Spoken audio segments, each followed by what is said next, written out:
Good morning, friends. This is Dr. Jyoti Parmar. Welcome to our channel, Vanda Parmar's Biology.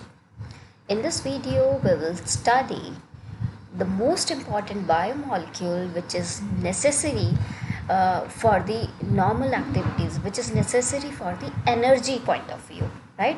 So this biomolecule gives you lot of energy to perform your daily day-to-day activity, right? What is that biomolecule? That biomolecule is the carbohydrates, right? Lot of biomolecule we will study here, but the most important biomolecule is the carbohydrate. Why I'm saying this? Because what are the biomolecules? In the previous video, I have told you that biomolecules are carbohydrate, lipids, proteins, right, and the nucleic acid. But और भी हैं small molecules भी ऐसे हैं, like vitamins, right, secondary metabolites, ये सब biomolecules हैं. लेकिन जो मोस्ट इंपॉर्टेंट बायोमोलिक्यूल है जिनसे हमें एनर्जी मिलती है वो कौन कौन से हैं? Carbohydrate, lipids and protein. केवल ये 3 बायोमोलिक्यूल्स ऐसे हैं जिनसे हमें एनर्जी मिलती है. अदर बायोमोलिक्यूल नेसेसरी हैं बट उनसे हमें एनर्जी नहीं मिलती है. जिनसे हमें एनर्जी मिलती है वो कार्बोहाइड्रेट, लिपिड्स एंड प्रोटीन्स ही हैं. उनमें से भी जो हम डायरेक्टली डिपेंडेंट रहते हैं एनर्जी के लिए, that is the carbohydrate, right. So carbohydrate ही हमारा मेन रेस्पिरेटरी सबस्ट्रेट होता है जिससे हमें एनर्जी मिलती है. All right. So what are these carbohydrate? As the name indicate, carbo मतलब कार्बन, हाइड्रेट्स मतलब वाटर से, ठीक है. सो इसीलिए हम कार्बोहाइड्रेट्स को क्या बोलते हैं? Hydrated carbon. Carbohydrates are the hydrated carbon. Why I am saying this? Why carbohydrates are the hydrated carbon? When we see the general structure or the formula of the carbohydrate, so general formula किसी भी carbohydrate के लिए आप कैसे बना सकते हैं? आपको एक सिंपल कार्बोहाइड्रेट के बारे में पता है जो बार बार हर जगह पे यूज़ होता है. कौन सा है वो carbohydrate? That is the glucose, ठीक है. ऑल्दो मैं अभी कह रही हूँ ग्लूकोज, बट ये एक जनरल फार्मूला है जो अदर के लिए भी एप्लीकेबल है. अभी के लिए हम इसे ग्लूकोज मान लेते हैं. C6H12 and O6. This is the general formula of the glucose. तो अगर हम कार्बन, हाइड्रोजन और ऑक्सीजन, इनके अगर हम रेशो देखें तो रेशो होता है ये, इसको आप कर लीजिए C1, ठीक है. रेशो निकालना तो आई होप आपको आता ही होगा. C1, C2 एंड O1, ठीक है. सो कार्बन, एक यहाँ पे कार्बन मॉलिक्यूल है और एक आपके पास, इन दोनों को साथ में हम देखते हैं, एक हमारे पास वाटर मॉलिक्यूल है, ठीक है. इसीलिए हमने कार्बोहाइड्रेट्स को बोला है these are the hydrated carbon, ठीक है, बिकॉज रेशो इज 1:2:1, ठीक है. सो कार्बन 1, और या फिर हम इसे दूसरी फॉर्म में भी लिख सकते हैं. लेकिन कैसे लिख सकते हैं इसको ऐसे लिख लीजिए CN, ठीक है. एक आपके पास कार्बन हो गया, और इसको लिखने के डिफरेंट फॉर्म्स हैं आपको. आप इसे किसी भी तरह से लिख सकते हैं, ठीक है. या तो आप इसे लिखिए CnH2ON, या फिर इसको आप लिख लीजिए CnH2O का होल स्क्वायर n. मतलब जितने आपके पास कार्बन नंबर है उतने ही आपके पास वाटर मॉलिक्यूल है. That's why they are the hydrates of the carbon, ठीक है. या दूसरा इसका तरीका आपको क्या होता है? CnH2ON, ठीक है. आप किसी भी तरीके से इस कार्बोहाइड्रेट के जनरल फार्मूले को लिख सकते हैं. यहाँ पे भी मैंने लिख के दिखाया CnH2ON, ठीक है. सो दीज सिंपल कार्बोहाइड्रेट क्यों बोल रहे हो? क्योंकि अभी आगे हम इसका क्लासिफिकेशन करेंगे. जो स्मॉल कार्बोहाइड्रेट होते हैं they are only soluble in the water, ठीक है, और उन्हीं का टेस्ट स्वीट भी होता है. ऐसा नहीं है कार्बोहाइड्रेट एक्चुअली स्टार्टिंग में ये नेम दिया था. कार्बोहाइड्रेट को हम सेकेराइड्स भी बोलते हैं, right. Saccharides. Carbohydrates are also known as saccharides. Why? Because saccharide एक Greek word है. This is a Greek word, और इस Greek word का मतलब होता है sugar, right? So carbohydrate, smallest carbohydrate, जो जितने भी simple carbohydrate, they are sweet in taste. That's why they are known as saccharides. Saccharides means sugar. So simply हम carbohydrates को sugar भी बोल देते हैं. Clear? Simply carbohydrates are also known as sugars. Next हम बात करें, अगर हम इसका केमिकली देखें, so chemically these carbohydrates are known as polyhydroxy aldehyde और दी कीटोन, पॉलीहाइड्रोक्सी एल्डिहाइड और कीटोन, बहुत बड़ा सा नाम लग रहा है। सो इसको देख के आप बहुत परेशान मत होइए। पॉलीहाइड्रोक्सी बहुत ही सिंपल है, आगे मैं आपको इसका स्ट्रक्चर ग्लूकोज का और फ्रक्टोज का बताने वाली हूँ। So here is the structure of glucose and this is the structure of fructose. दोनों के ही अंदर आपके 6 कार्बन है, ठीक है। काउंटिंग करें, 1 2 3 4 5 एंड 6 कार्बन। यहाँ पर भी इस तरह से 1 2 3 4 5 एंड 6 कार्बन, दोनों में 6 कार्बन प्रेजेंट है, ठीक है। अगर हम इसका स्ट्रक्चर देखें तो ग्लूकोज के अंदर जो फंक्शनल ग्रुप होता है दैट इज़ द एल्डिहाइड, मतलब इसे हम शॉर्ट में ऐसे लिख सकते हैं CHO, ठीक है। यहाँ पूरा खोल के दिखाया हुआ CHO। और फ्रक्टोज के अंदर जो फंक्शनल ग्रुप होता है दैट इज़ द कीटोन, ठीक है। ग्लूकोज में functional group is aldehyde and in fructose functional group is the ketone. अब बात करते हैं जो रेस्ट कार्बन स्केलेटन है, उस रेस्ट के अंदर आपके क्या प्रेजेंट होते हैं, हाइड्रोक्सिल ग्रुप। कुछ नहीं करना, हमें सिर्फ हाइड्रोक्सिल लगाना है और बाद में इसकी वैलेंसी हम हाइड्रोजन से कंप्लीट कर देंगे, ठीक है। OH OH OH OH OH, हर जगह हमने इनका हाइड्रोक्सिल ग्रुप लगा दिया। सेम यहाँ पर भी hydroxyl hydroxyl hydroxyl hydroxyl and hydroxyl, इसकी वैलेंसी कंप्लीट होगी। इसको बनाने का सिंपल तरीका यही है कि ग्लूकोज के अंदर फर्स्ट कार्बन पे आपका एल्डिहाइड ग्रुप है जो कि इसका फंक्शनल ग्रुप है। फ्रक्टोज के अंदर आपका सेकंड कार्बन ये कीटोनिक ग्रुप प्रेजेंट है। और नेक्स्ट सारे के सारे जितने भी रेस्ट आपके बचते हैं वहाँ आप हाइड्रोक्सिल ग्रुप लगा दीजिए। मोस्ट इंपॉर्टेंट थिंग, जो थर्ड कार्बन है, ये जो थर्ड नंबर का कार्बन है, यहाँ पर भी जो थर्ड नंबर का कार्बन है यहाँ पर हाइड्रोक्सिल ग्रुप आपको लेफ़्ट साइड में लगाना है, ठीक है। ये लेफ़्ट साइड में लगाना है और बाकी सारे आपको राइट साइड में लगाना है। सिंपल, आपका ग्लूकोज और फ्रक्टोज का स्ट्रक्चर आपको लर्न हो गया, राइट। सो अब जो हमने यहाँ पे नेम दिया था पॉलीहाइड्रोक्सी, तो आपको क्लियर हो गया होगा why it is a polyhydroxy, because so many hydroxyl groups are there, ठीक है। 1 2 3 4 5, ठीक है। So many hydroxyl groups are there, that's why they are the polyhydroxy, ठीक है। नेक्स्ट हमें बोलते हैं aldehyde, because in some sugars they are aldehyde group and in some there are keto groups, ठीक है। So they are carbohydrates are the polyhydroxy aldehyde और the polyhydroxy ketone. I hope this is clear ना। ये सबसे simplest carbohydrate यहाँ पे मैंने बनाया हुआ है। दिस इज़ दी, ये दो शुगर्स होती हैं एक्चुअली, एक एल्डिहाइड ग्रुप जिसको हम एल्डोज बोलते हैं, आगे मैं आपको बता दूंगी इसे, तो उन्हें हम क्या कहते हैं, एल्डोज शुगर, ठीक है। जिनमें कीटो ग्रुप प्रेजेंट होता है उन्हें हम कहते हैं कीटोज शुगर, कीटोज शुगर। तो एक ग्लिसरैल्डिहाइड है, ठीक है, जिसमें एल्डिहाइड फंक्शनल ग्रुप है, और एक आपका कीटोन ग्रुप जिसमें प्रेजेंट है उसको हम बोलते हैं डाईहाइड्रोक्सी एसीटोन। इन दोनों के ही नेम आपने ग्लाइकोलाइसिस में पढ़े हुए हैं, ठीक है। सो यहाँ पर ये सबसे सिंपलेस्ट शुगर है जिसमें 3 कार्बन प्रेजेंट है, और यहाँ पर भी आपके 3 कार्बन वाली शुगर यहाँ पे प्रेजेंट है, ठीक है। कौन सी है, glyceraldehyde and the dihydroxy acetone. Glyceraldehyde as a name indicate aldehyde group is present and dihydroxy acetone उसमें कीटो ग्रुप इज प्रेजेंट, और बाकी दोनों के ऊपर आप अपना OH सेटिस्फाई कर दीजिए। तो ये एल्डोज और कीटोज शुगर हो गई सिंपलेस्ट। बट यहाँ पर कुछ एक्सेप्शंस भी हैं, मतलब कुछ ऐसे एक्सेप्शंस भी हैं जो कि जिनका जनरल फार्मूला में फिट होते हैं, ठीक है, बट वो कार्बोहाइड्रेट नहीं। और कुछ ऐसे हैं जिनका जनरल फार्मूला डिफरेंट है बट वो कार्बोहाइड्रेट है। कौन कौन से हैं वो एग्जाम्पल्स हम देख लेते हैं।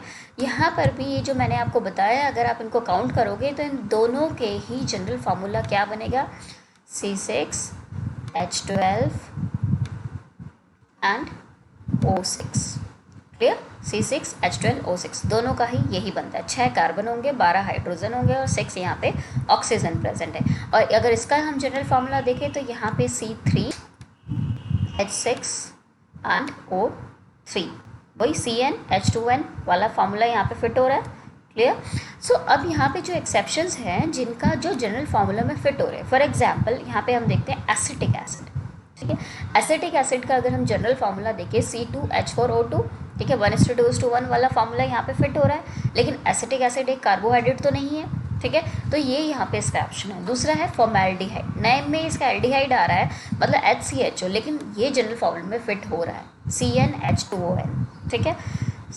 एक कार्बन है, 2 हाइड्रोजन है और ऑक्सीजन है, लेकिन ये भी कार्बोहाइड्रेट नहीं है, वहीं दूसरी तरफ हम बात करते हैं ऐसे कार्बोहाइड्रेट जो कि जनरल फार्मूला में फिट नहीं होते, even though they are carbohydrate. For example rhamnose sugar, ठीक है, ये भी एक कार्बोहाइड्रेट ही है, बट ये इसमें क्या हुआ, एक ऑक्सीजन यहाँ से निकल गई, ये डीऑक्सी शुगर बन गई है, ठीक है। यहाँ पे 6 कार्बन है आपके, ठीक है, H12 है, लेकिन O यहाँ पे 6 की बजाय 5 आ गए। डीऑक्सी कहाँ है, क्योंकि इसमें से एक ऑक्सीजन यहाँ से निकल गई है। वैसे ही डीऑक्सी राइबोज शुगर भी है।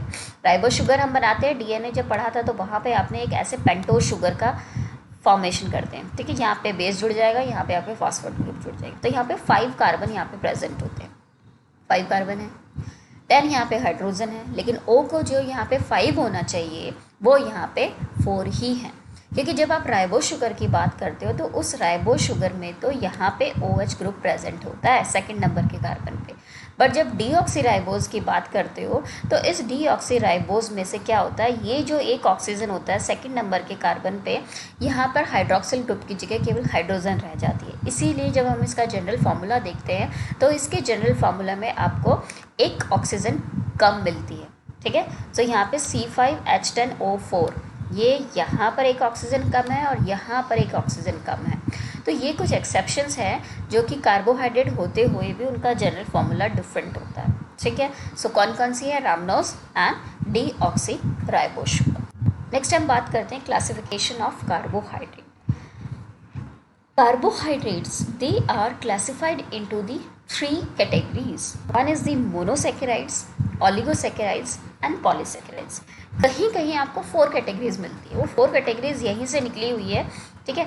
तो यहाँ पे ये जो कैटेगरी है, एक मोनो और एक यहाँ पे आप कर दो डाइसैकेराइड, राइट, तो वो आपकी 4th कैटेगरी बन जाएगी, monosaccharide, disaccharide, oligosaccharide, polysaccharide, right. So सबसे पहले हम, उससे कोई फ़र्क नहीं पड़ेगा, आप डाइसैकेराइड को ओलिगोसैकेराइड में भी पढ़ सकते हैं, कोई इशू नहीं है, ठीक है। सो मोनोसैकेराइड्स, मोनो का मतलब सिंगल, ठीक है। सैकेराइड का मतलब अभी मैंने आपको बताया, सैकेराइड एक ग्रीक वर्ड है जिसका मतलब होता है शुगर। मोनो मीन्स सिंगल, मतलब मोनोसैकेराइड्स के अंदर सिंगल शुगर है। सिंगल शुगर का मतलब क्या हुआ कि अगर आप इस शुगर को फर्दर हाइड्रोलाइज करने जा रहे हैं तो आपको कोई भी शुगर मॉलिक्यूल नहीं मिलेगा, right, because they are the simplest sugar, they can't further hydrolyse, right. Hydrolysis इनका फर्दर हम नहीं कर सकते हैं, that's why they are the monosaccharide. For example glucose, fructose, ribose, ऐसे बहुत शुगर्स हैं जो कि आपके मोनोसैकेराइड्स हैं, क्लियर, जिनको आप फर्दर हाइड्रोलाइज नहीं कर सकते, उनको फर्दर तोड़ नहीं सकते हो। जबकि ओलिगोसैकेराइड्स ऐसी शुगर हैं जहाँ पर जब आप हाइड्रोलाइसिस करते हो तो आपको 2 to 10 या 9 या 2 आपको सैकेराइड्स यूनिट मिलती हैं, ठीक है। अगर आप डाइसैकेराइड को अलग कर रहे हो तो मोर देन 2 हो जाएगा, 3 to 10 आपको सैकेराइड यूनिट वहाँ पे मिल जाएगी, ठीक है। डाइसैकेराइड को तोड़ोगे तो आपको 2 सैकेराइड यूनिट मिलेगी, ठीक है, 2 शुगर मॉलिक्यूल्स आपको मिलते हैं। तो यहाँ पर हाइड्रोलिसिस से आपको डिफरेंट शुगर मॉलिक्यूल मिल सकते हैं, ठीक है। फॉर एग्जाम्पल यहाँ पे मैंने कुछ एग्जाम्पल दिए, सुक्रोज, माल्टोज, लैक्टोज, और लैक्टोज में ग्लूकोज और गैलेक्टोज प्रेजेंट होते हैं। वैसे ही माल्टोज के अंदर 2 ग्लूकोज मॉलिक्यूल होते हैं, सुक्रोज में 1 सुक्रोज, 1 फ्रक्टोज। मतलब मेरा कहने का ये मतलब है कि ओलिगोसैकेराइड्स ऐसे मॉलिक्यूल हैं जिनको आप फर्दर हाइड्रोलिसिस करते हो तो आपको सेम शुगर मॉलिक्यूल भी मिल सकते हैं और डिफरेंट शुगर मॉलिक्यूल भी मिल सकते हैं, ऑलराइट। सो हाइड्रोलिसिस से आपको ये मॉलिक्यूल कैसे मिल रहे हैं, क्योंकि इनके बीच में कुछ बॉन्डिंग प्रेजेंट होती है। जब आप उन्हें वाटर हाइड्रोलाइसिस करते हो, हाइड्रो मतलब वाटर के अंदर, ठीक है, जब आप इन्हें हाइड्रोलाइसिस कर रहे हैं तो उन हाइड्रोलाइसिस से उनके बीच का जो लिंक होता है वो लिंक टूट जाता है, ठीक है। That link is known as glycosidic bond. जब हमने न्यूक्लियोटाइड पढ़ा था तो न्यूक्लियोटाइड में हमने एक लिंक पढ़ा था, ये वाला जो लिंक है जो फर्दर आपके न्यूक्लियोटाइड को ऐड कर रहा है, ठीक है, ये वाला जो लिंक यहाँ पे हमने देखा था, ये कौन सा बॉन्ड था, फॉस्फोडाइएस्टर बॉन्ड, ठीक है। यहाँ पे इसके 5th नंबर का कार्बन, यहाँ 3rd नंबर का कार्बन, ये दोनों आपस में बॉन्डिंग करते हैं तो फॉस्फोडाइएस्टर बॉन्ड हमने पढ़ा था न्यूक्लिक एसिड के अंदर। वहीं जो कार्बोहाइड्रेट के अंदर जो बॉन्ड होता है मोस्ट इंपॉर्टेंट है, कार्बोहाइड्रेट के बीच में जो बॉन्ड प्रेजेंट होता है, इस बॉन्ड को आप क्या कहते हो, glycosidic bond. Glycosidic bond 2 monosaccharides के बीच में प्रेजेंट होता है। यहाँ पे मैंने दिखाया, ये यहाँ पे आप कंफ्यूज मत होइए, यहाँ पे मैंने इसका लीनियर स्ट्रक्चर की जगह चेन स्ट्रक्चर दिखाया है, ठीक है। तो ये इसका 1st नंबर का कार्बन है, मैं आपको बता देती हूँ, this is the 1st number carbon, 2nd number carbon, वहीं यहाँ हम देखें तो this is first, second, third and fourth. तो यहाँ फोर्थ नंबर का कार्बन और यहाँ फर्स्ट नंबर का कार्बन के बीच के अंदर यहाँ पर जो बॉन्ड बनेगा, कैसे बॉन्ड बनेगा, फर्स्ट नंबर और फोर्थ नंबर, यहाँ आप देख सकते हैं लीनियर स्ट्रक्चर के अंदर। सपोज ये आपका फर्स्ट है और ये आपका फोर्थ नंबर का कार्बन है। दूसरे मॉलिक्यूल के अंदर हमें सपोज यहाँ पे ग्लूकोज और फ्रक्टोज की बॉन्डिंग करनी है, तो यहाँ आपका O प्रेजेंट है, ठीक है। So this is first, this is second, this is third. Chain structure की मैं बात कर रही हूँ, चेन स्ट्रक्चर के अंदर ये बॉन्डिंग होगी। तो यहाँ से यहाँ पे ये बॉन्डिंग होती है, फर्स्ट कार्बन से फोर्थ कार्बन के बीच में होती है। ये यहाँ पे OH आपको यहाँ पे दिखाया हुआ है, ठीक है, वो आपको इधर लाना पड़ेगा और यहाँ से क्या होगा, एक H2O का मॉलिक्यूल यहाँ से रिमूव हो जाएगा और ये बॉन्ड यहाँ से बन जाएगा, यहाँ से ये बॉन्ड टूट जाएगा, ठीक है, और ये बॉन्ड यहाँ से जाके ज्वाइन हो जाएगा और एक वाटर मॉलिक्यूल यहाँ से एलिमिनेट हो जाएगा। अब ये जो बॉन्ड बना है, इस बॉन्ड को आप क्या बोलते हो, this bond is a glycosidic bond, ठीक है, this is a glycosidic bond जो कि यहाँ पे फॉर्म हो जाएगा। ये यहाँ पे रिंग स्ट्रक्चर में आप देख लीजिए, ये ग्लाइकोसाइडिक बॉन्ड बन गया। ये दूसरा, ये डिफरेंट है, ये अल्फा ग्लाइकोसाइडिक, बीटा ग्लाइकोसाइडिक, ये हम बाद में देखेंगे, इसकी अभी हमें ज़रूरत नहीं है। मैंने आपको जस्ट ग्लाइकोसाइडिक बॉन्ड एक्सप्लेन किया है कि कैसे दो शुगर मॉलिक्यूल एक दूसरे से ज्वाइन होते हैं, ठीक है। डिफरेंट ग्लाइको 1,4 ग्लाइकोसाइडिक 1,6 वो कुछ भी बन सकता है, ठीक है। अभी मैंने आपको एक एग्जाम्पल दिया है जिसमें आपको 1,4 ग्लाइकोसाइडिक बॉन्ड यहाँ पे दिखाया हुआ है, ठीक है। सो ऑलिगोसैकेराइड्स को जब आप हाइड्रोलाइज करते हैं तो आपको 2 to 10 सैकेराइड्स यूनिट्स मिलेंगी। और जब पॉलीसैकेराइड, पॉली का मतलब ही होता है मैनी, ठीक है, poly means many, that means जब आप इन कार्बोहाइड्रेट्स को हाइड्रोलाइसिस करते हो तो आपको मोर देन 10 पॉलीसैकेराइड्स यूनिट्स मिलती हैं, ठीक है, मोर देन 10 पॉलीसैकेराइड्स यूनिट्स मिलती हैं। और ऐसे जो कार्बोहाइड्रेट होते हैं, because these are the long chain carbohydrate, that's why they are not sweet in taste. तो ऐसे मॉलिक्यूल्स को आप नॉन शुगर्स भी बोलते हो, ठीक है। So these molecules are what, these are known as non sugar molecules. Polysaccharides are the non sugar molecule. ये सब के सब कैसे होते हैं, नॉन रिड्यूसिंग होते हैं। ऑल्दो इसके अंदर एक रिड्यूसिंग और एक नॉन रिड्यूसिंग एंड मिलेगा, बट ओवरऑल ये नॉन रिड्यूसिंग होते हैं। आगे जब पॉलीसैकेराइड डिटेल में पढ़ेंगे तो हम उसमें देखेंगे। For example starch, cellulose, glycogen, these are the example of the polysaccharides. Next है, यहाँ पर जो हमने क्लासिफिकेशन पढ़ा है ऑलिगोसैकेराइड्स का कि उनमें कितने नंबर ऑफ सैकेराइड यूनिट्स, कितने नंबर ऑफ शुगर्स है, उनके बेसिस पे है। यह हम देखेंगे classification which are based on the number of carbon atom plus on the basis of functional group they are carrying, right. So जितने भी मोनोसैकेराइड्स हैं, जो भी मोनोसैकेराइड्स हैं, उनके अंदर जो कार्बन का नंबर होता है वो 3 to 7 तक हो सकता है, ठीक है। नंबर 3 to 7 से हो सकता है, 3 से कम नहीं होगा। क्यों कम नहीं होगा, क्योंकि स्टार्टिंग में जब हमने डेफिनेशन देखी थी तो वहाँ पे लिखा था पॉलीहाइड्रोक्सी एल्डिहाइड। 3 से नंबर कम होगा तो पॉली वर्ड तो हम उसमें लगा ही नहीं सकते, ठीक है। एक अगर हाइड्रोक्सिल ग्रुप प्रेजेंट है तो हम उसको पॉलीहाइड्रोक्सी तो नहीं बोल सकते। तो इसीलिए जो मिनिमम नंबर होता है मोनोसैकेराइड्स में वो 3 तो होना ही चाहिए, ठीक है। मैक्सिमम यहाँ पे 7 मैंने दिखाया हुआ है। तो अगर किसी शुगर के अंदर आपके पास 3 कार्बन प्रेजेंट है तो ऐसी शुगर को आप बोलते हो ट्रायोज, ठीक है। ट्राई मतलब 3, तो ऐसी शुगर का नाम क्या हो गया, ट्रायोज शुगर। उसके बाद हम बात करते हैं ट्रायोज शुगर के अंदर भी आपके 2 फंक्शनल ग्रुप हो सकते हैं। या तो फंक्शनल ग्रुप एल्डिहाइड हो सकता है या फंक्शनल ग्रुप आपका कीटोन हो सकता है, ठीक है। तो जिसमें एल्डिहाइड फंक्शनल ग्रुप होगा उस शुगर को हम बोलते हैं एल्डोज, और जिस शुगर के अंदर कीटोन फंक्शनल ग्रुप होगा उसको हम बोलेंगे कीटोज। तो बस उसके नेम में हम यही चीज़ें ऐड करते जाएंगे, ठीक है। 3 कार्बन है और अगर एल्डिहाइड ग्रुप प्रेजेंट है तो हम उसको क्या बोलेंगे, एल्डोट्रायोज। और अगर उसमें कीटोन ग्रुप प्रेजेंट है तो वो कीटोट्रायोज हो गई, ठीक है। अभी मैंने आपको एग्जांपल दिया था 3 कार्बन वाला, that is what, that is the glyceraldehyde, और जिसमें कीटो ग्रुप प्रेजेंट था that is the dihydroxy acetone. उसके बाद बात करते हैं हम टेट्रोज की। टेट्रो मतलब 4, ठीक है। यहाँ पर आपके 4 कार्बन प्रेजेंट है। टेट्रोज में 4 कार्बन प्रेजेंट है और एल्डिहाइड ग्रुप प्रेजेंट है तो एल्डोटेट्रोज, कीटो ग्रुप प्रेजेंट है तो कीटोटेट्रोज, ठीक है। तो इसमें क्या आ जाएगा आपका इरिथ्रोज। एल्डिहाइड ग्रुप जिसमें प्रेजेंट है और 4 कार्बन है वो शुगर है आपकी इरिथ्रोज। ये पेंटोज फॉस्फेट पाथवे में हम पढ़ते हैं, ठीक है, इरिथ्रोज शुगर के बारे में। और अगर उसमें कीटोन ग्रुप प्रेजेंट है तो उसमें ऊलोज जुड़ जाएगा आपकी, ठीक है, दैट मीन्स इरिथ्रुलोज, इरिथ्रुलोज, ज़ाइलुलोज आगे अभी हम देखने वाले हैं। पेंटोज शुगर है, मतलब आपके 5 कार्बन प्रेजेंट है। एल्डोपेंटोज एग्जाम्पल राइबोज, जो कि हम डीएनए में पढ़ते हैं। ठीक है, मोस्ट इंपॉर्टेंट शुगर है। ठीक है, इसका स्ट्रक्चर भी हम देखेंगे कैसे राइबोज शुगर का स्ट्रक्चर होता है। इसमें आपका एल्डिहाइड ग्रुप प्रेजेंट होता है। ठीक है, वहीं अगर इसमें ऊलोज जोड़ दो, राइबुलोज बन जाएगा, तो वो आपका कीटोपेंटोज बन जाएगी। ठीक है, कीटोपेंटोज हो जाएगी वो शुगर। और जाइलोज, यहाँ पे क्या हो जाएगा, जाइलुलोज, अरेबिनोज। ठीक है, तो ये सारे आपके पेंटोज शुगर के एग्जाम्पल है जिनमें एल्डिहाइड और कीटोन ग्रुप प्रेजेंट है। 6 कार्बन, ये भी मोस्ट इंपॉर्टेंट है, मैंने जो इंपॉर्टेंट है यहाँ पे वो ही डाले हैं। ठीक है, हेक्सो शुगर मतलब 6 carbon containing sugar. Aldehyde group that means glucose, galactose, mannose, right. Keto group present है तो फ्रक्टोज, और भी एग्जाम्पल है वो हम बाद में देख लेंगे। कीटो हेक्सोज मतलब यहाँ पे कीटो ग्रुप प्रेजेंट होता है, फ्रक्टोज। हेप्टोज के अंदर, हेप्टोज मतलब हेप्टा मीन्स 7। ठीक है, यहाँ पे 7 कार्बन प्रेजेंट है, एल्डोहेप्टोज एंड द कीटोहेप्टोज। यहाँ पे जो शुगर है that is not so important, but ये सीडोहेप्टोलोज हम पढ़ने वाले हैं। ठीक है, सीडोहेप्टोलोज मतलब 7 कार्बन प्रेजेंट है और उस शुगर के अंदर आपका कीटो ग्रुप प्रेजेंट है। तो फंक्शनल ग्रुप के बेसिस पे हमने देख लिया कि क्या क्लासिफिकेशन है किसी शुगर का, और नंबर ऑफ कार्बन एटम 3 है ट्रायोज, 4 टेट्रोज, 5 पेंटोज, 6 हेक्सोज, 7 हैप्टोज। ठीक है, सो उसी के अकॉर्डिंगली एल्डो ट्रायोज, कीटो ट्रायोज हो जाएगा। क्लियर। नेक्स्ट हम बात करते हैं आइसोमेरिज्म की।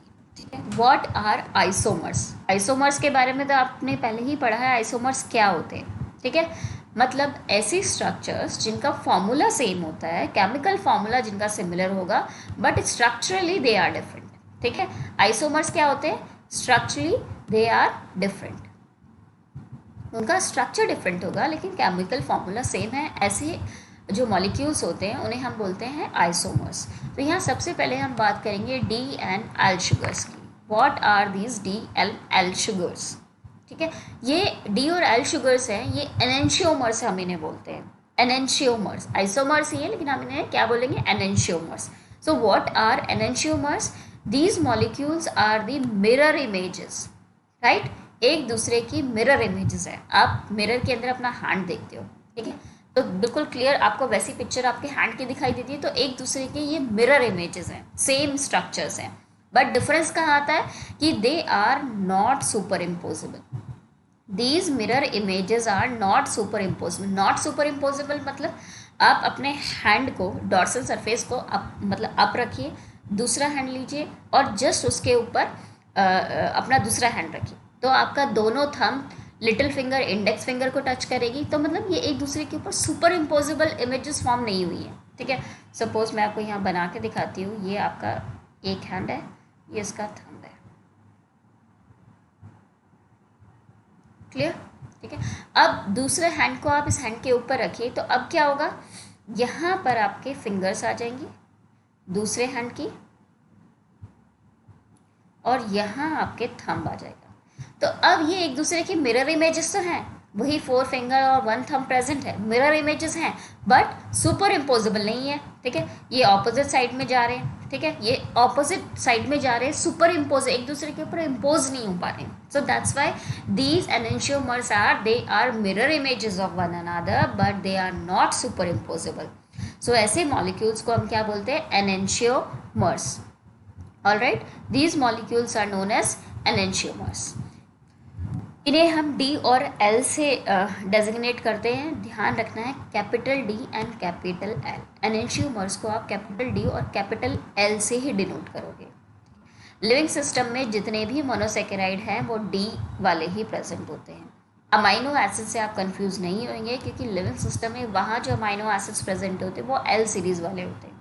ठीक है, बट मोनोसेकेराइड्स हैं वो डी सीरीज वाले। Most important, all monosaccharides are the D series monosaccharides. ठीक है, तो यहाँ मैंने आपको दिखाया और कैसे ये एनेंशियोमर्स फॉर्म होते हैं। एक ग्लूकोज है, ग्लिसराल्डिहाइड है।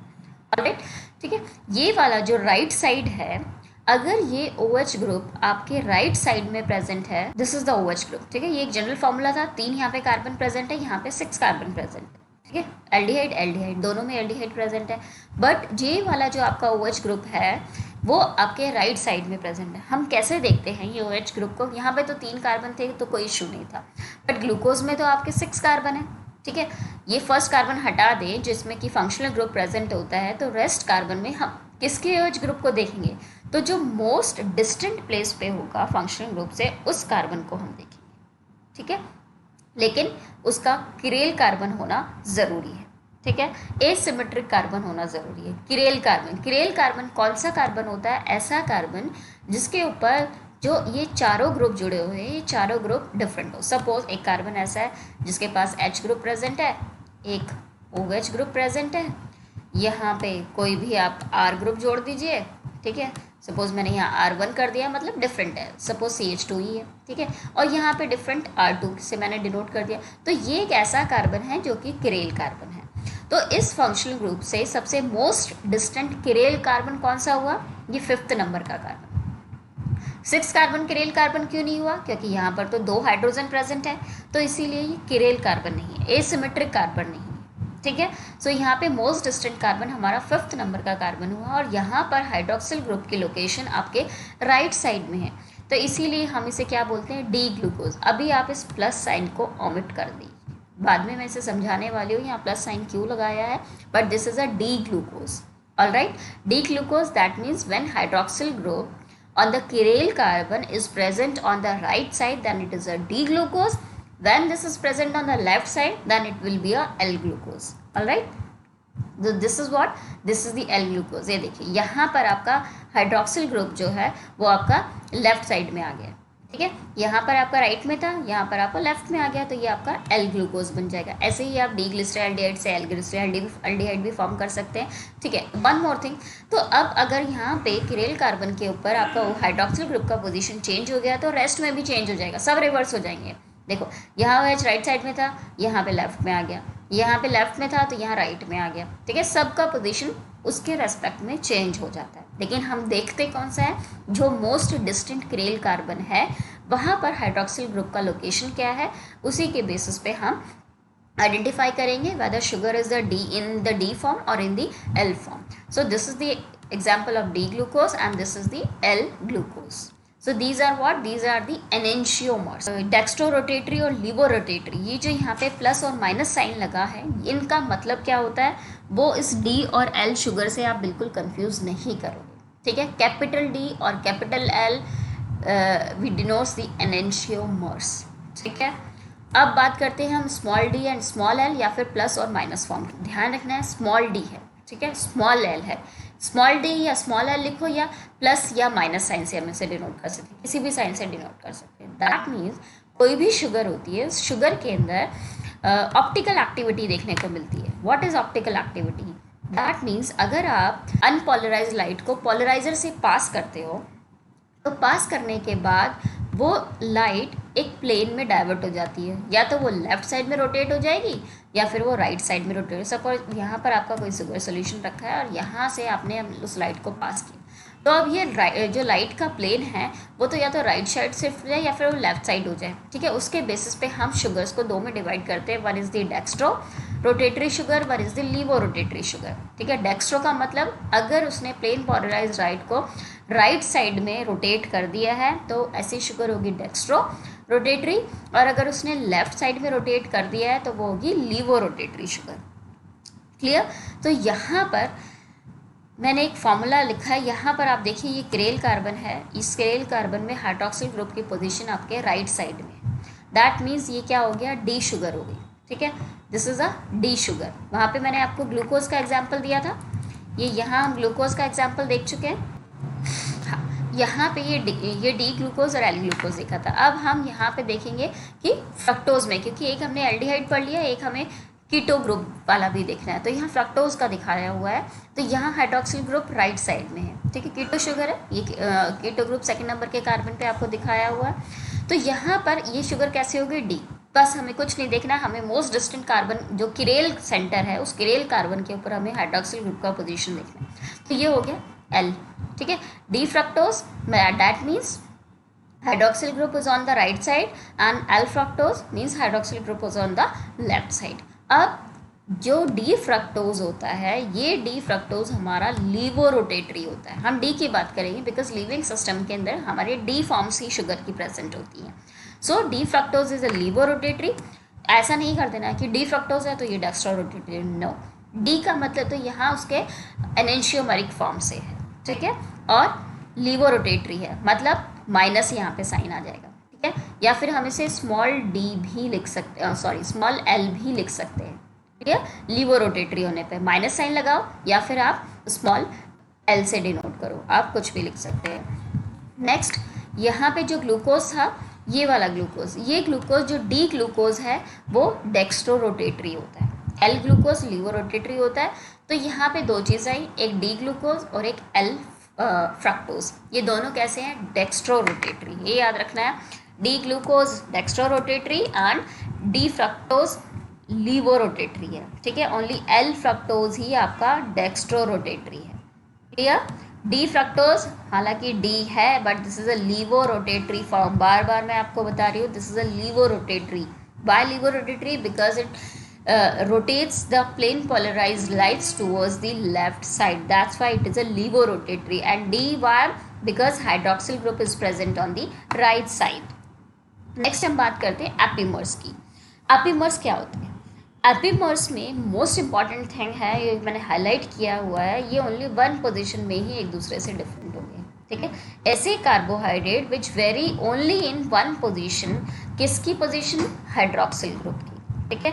हाइड्रोक्सिल ग्रुप की ओनली वन पोजीशन पे ही ये कार्बोहाइड्रेट एक दूसरे से डिफर करते हैं। सपोज यहाँ पे एक स्ट्रक्चर है, ये ग्लूकोज का स्ट्रक्चर है, अब तो आपको देख के समझ में आ गया होगा कि ये ग्लूकोज का स्ट्रक्चर है, एक एल्डिहाइड ग्रुप है और रेस्ट आपके हाइड्रोक्सिल ग्रुप प्रेजेंट है। थर्ड नंबर पर हाइड्रोक्सिल ग्रुप आपका लेफ्ट साइड में प्रेजेंट है और बाकी हाइड्रोक्सिल ग्रुप आपके राइट साइड में प्रेजेंट है।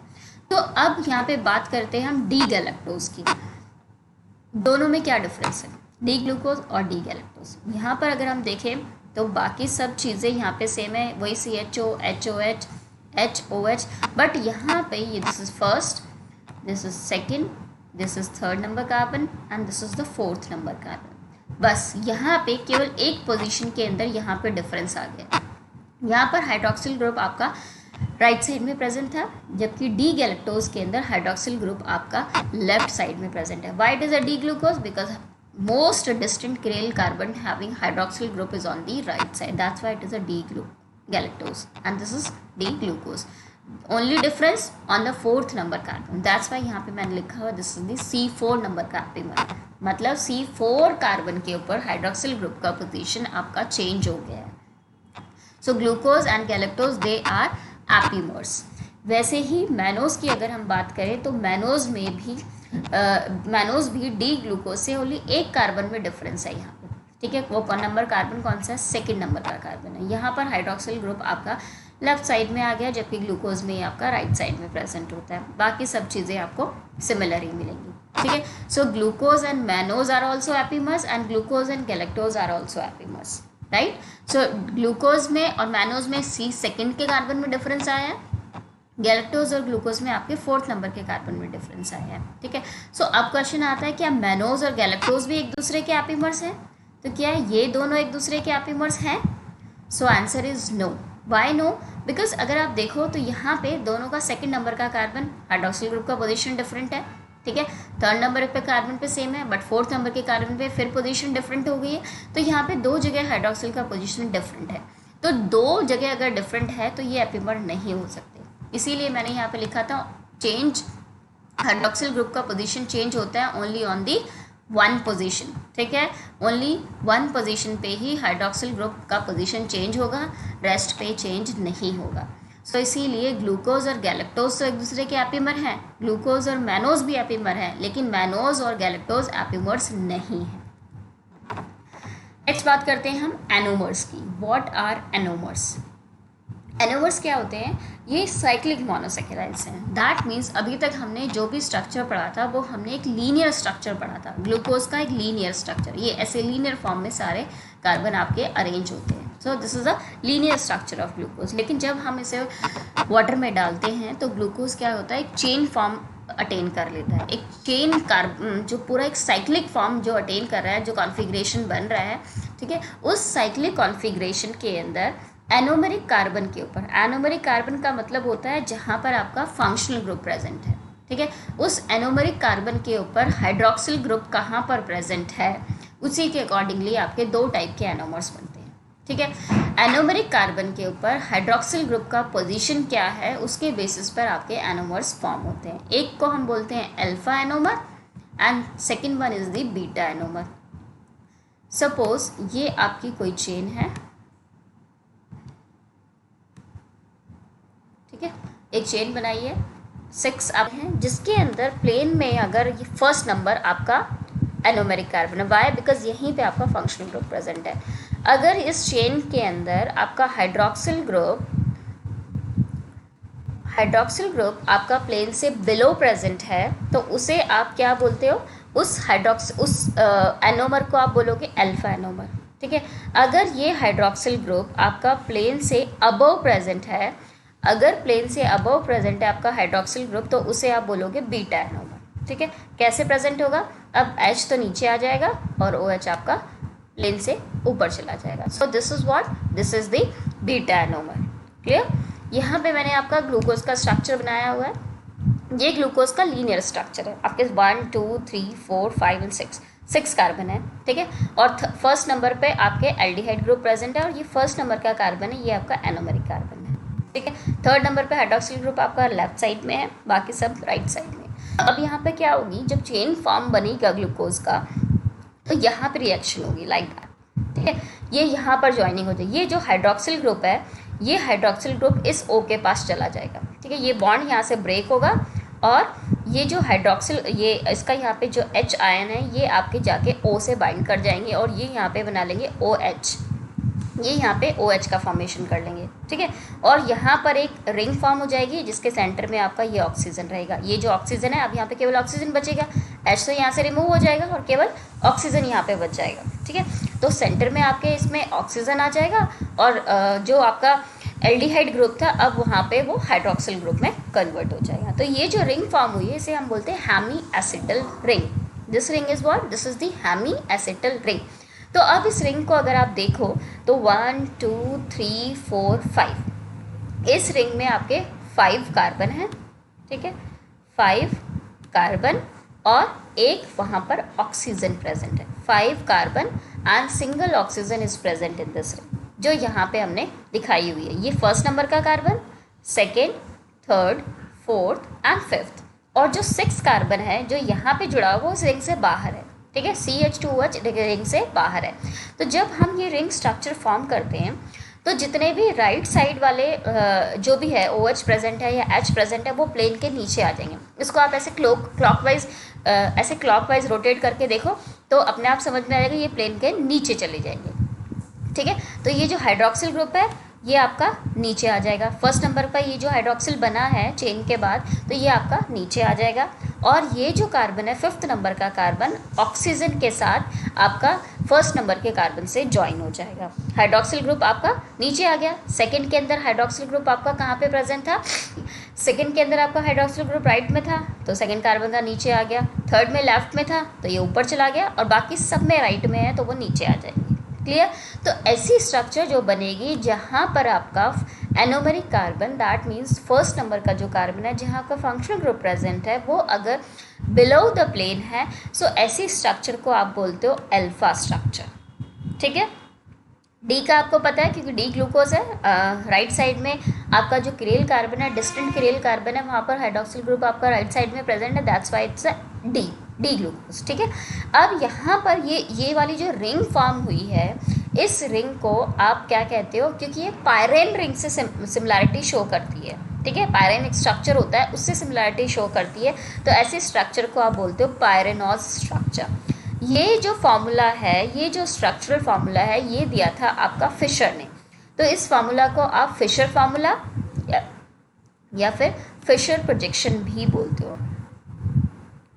ठीक है। और ये जो रिंग स्ट्रक्चर बनी हुई है, इन्हें आप क्या कहते हो, Haworth structure. These are the Haworth structure, alright, these are Harvard structure. तो यहाँ पर जो रिंग बनी है उस रिंग को क्योंकि हम पायरेन रिंग कह रहे हैं, पायरेनॉज स्ट्रक्चर फॉर्म हुई है, तो अब इसको तो हम D glucose as it is बोल सकते हैं, लेकिन इसको हम ग्लूकोज नहीं, इसको अगर हम पूरा नाम इसका अगर लिखें तो क्या हो जाएगा, alpha by because OH is present below the plane, right, and D because on the hydroxyl group is present on the right side, so alpha D क्योंकि ये ग्लूकोज का स्ट्रक्चर फॉर्म करे दैट वाई इट्स अ ग्लूको, ठीक है, पायरेन ring form हो रही है इसलिए ग्लूकोपायरेनॉस, और ये आपका बन जाएगा beta D glucopyranose, hydroxyl group above the plane है, ठीक है। ऐसे ही हम फ्रक्टोज का स्ट्रक्चर भी देख सकते हैं। फ्रक्टोज के स्ट्रक्चर में क्या होगा, ये आपका फ्रक्टोज है, सेकंड नंबर के कार्बन के ऊपर हाइड्रोक्सिल ग्रुप प्रेजेंट है, तो अब ये जो रिंग फॉर्म होगी वो ऐसे फॉर्म होगी, ठीक है। ये ग्रुप अब हाइड्रोक्सिल ग्रुप में कन्वर्ट हो जाएगा और ये H ये यहाँ जाके जुड़ गया और ये डायरेक्टली रिंग ऑक्सीजन से ज्वाइन होगी। तो अब अगर हम इस रिंग के अंदर देखें तो आपके पास कितने कार्बन है, 1 2 3 एंड 4, ओनली 4 कार्बन प्रेजेंट है, ऑलराइट, 4 कार्बन है और 1 यहाँ पे ऑक्सीजन प्रेजेंट है, 4 कार्बन एंड 1 ऑक्सीजन यहाँ पे प्रेजेंट है। तो मतलब 1 2 3 4 5 मेंबर्ड रिंग है जिसमें 1 ऑक्सीजन है और 4 कार्बन है। तो ये वाली जो रिंग थी ये वाली थी हमारी पायरेन रिंग, ठीक है, जिसमें कि आपके पास 5 कार्बन थे और 1 ऑक्सीजन थी।